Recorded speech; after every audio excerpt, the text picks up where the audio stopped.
अश्विनी मिश्रा जी, आपसे भी समझना चाहेंगे, इस वक्त जो फोकस है वो इसी बात को लेकर है कि जिन शब्दों का इस्तेमाल किया जा रहा है, क्या हमारे लोकतंत्र में क्या ये इस तरह की बातें शोभनीय हैं क्या?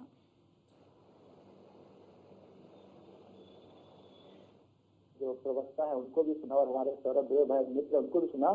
कहीं न कहीं ऐसा एहसास होने लगा है कि भारतीय जनता पार्टी के हिसाब से सिर्फ 36% लोग ही हिंदू हैं हिंदुस्तान में, इन्होंने भारतीय जनता पार्टी को वोट दिया। बाकी न तो हिंदू हैं न हिंदुस्तानी हैं और उन सबको पाकिस्तान चले जाना चाहिए। योगी आदित्यनाथ स्टेटमेंट देते हैं कि अखिलेश यादव और पाकिस्तान दो लोगों को खुशी मिलती है एक विशेष रूप से अयोध्या में कुछ होने से। ये कैसा वक्तव्य है? क्या अखिलेश यादव हिंदू नहीं है? क्या अखिलेश यादव सनातनी नहीं है? या भारतीय जनता पार्टी है सनातनी का सर्टिफिकेट बांटेगी? हमारे नामा राशि शाही साहब कह रहे हैं कि सरस्वती विहीन अखिलेश यादव। अरे सर देख लीजिए अखिलेश यादव कितना पढ़े हैं, कहाँ से डिग्रियां लाए हैं। रही बात ये जो बयानबाजी है, बयानबाजी भारतीय जनता पार्टी की तरफ से अश्विनी जी, लेकिन उससे पहले समाजवादी पार्टी ने भी तो ये कहा था ना कि अब जब अयोध्या ने आईना दिखा दिया, यहाँ पर हार का मुंह देखना पड़ा, अब अयोध्या में विकास नहीं होगा, विकास के सारे काम ठप हो जाएंगे। तो उसके बाद जब विकास की बयार वहां पर लगी, एक के बाद एक काम हुए, तभी तो उन्होंने उसी परिप्रेक्ष्य में इस बात को कहा। जी जी, अगर अयोध्या में सच में विकास होता तो ये चुनाव जीतते ना। ये जलते हुए दीप तो दिखाते हैं, वो टूटे हुए घर कहाँ नहीं दिखाते जो उन्होंने घर तोड़ के वहां पर दीप जलाए हैं। अब जनता इसे क्यों उससे हार जाती है, क्यों चुनाव हार गए?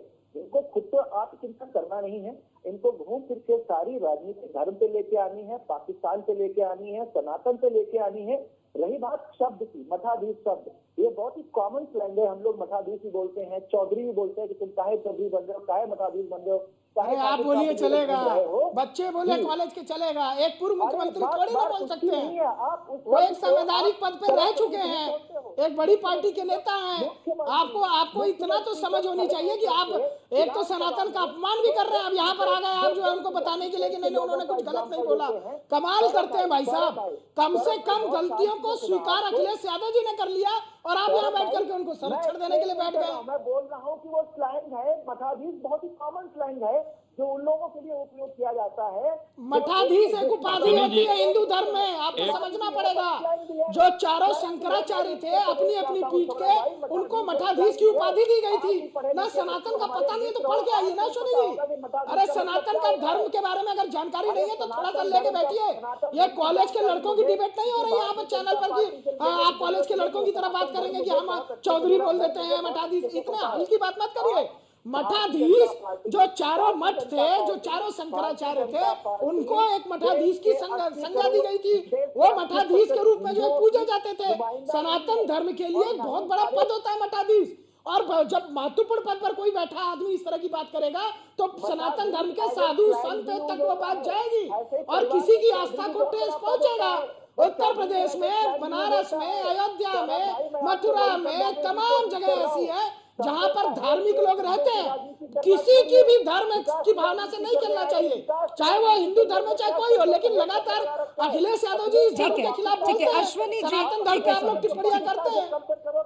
ठीक है अश्विनी जी, देखिए सनातन धर्म की जानकारी ले लो। देखिए बिल्कुल, देखिए अश्विनी जी, मठाधीश की परिभाषा, देखिए इस बात को आपको भी समझना होगा। मठाधीश की परिभाषा सनातन धर्म में क्या है ये समझना होगा, और फिर मठाधीश के साथ माफिया जोड़ देना ये कई लोगों की आस्था को ठेस पहुंचाता है। ये बात मैं लगातार अपने इस डिबेट शो के माध्यम से कहती आई हूं। मैं आपसे पूछती हूँ, आप दिल पर हाथ रख के कहिए अश्विनी मिश्रा जी, क्या आप नहीं जानते मठाधीश की परिभाषा क्या है? अर्चना जी, मैं उत्तर प्रदेश से आता हूँ, हरदोई से आता हूँ। मठाधीश और चौधरी दो बहुत ही कॉमन स्लैंग है उत्तर प्रदेश में जो यूज किए जाते हैं।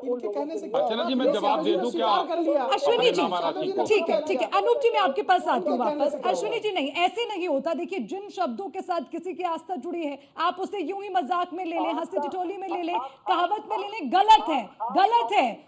अश्विनी जी समझना होगा इस बात को। नहीं अश्विनी जी ये गलत है। देखिए आपको भी इसको एक्सेप्ट करना होगा। अगर आप इसे एक हास्यास्पद तरीके से लेते हैं या फिर आप इसे कहते हैं कि मजाक में कह दिया, कतई नहीं। और संवैधानिक पद पर अगर मुख्यमंत्री बैठे हैं, उनको इस बात की दुहाई आप देते हैं तो उनका सम्मान करना सभी के लिए जरूरी है, चाहे वो सत्ता पक्ष हो या विपक्ष हो, क्योंकि वो पूरे प्रदेश के मुख्यमंत्री हैं।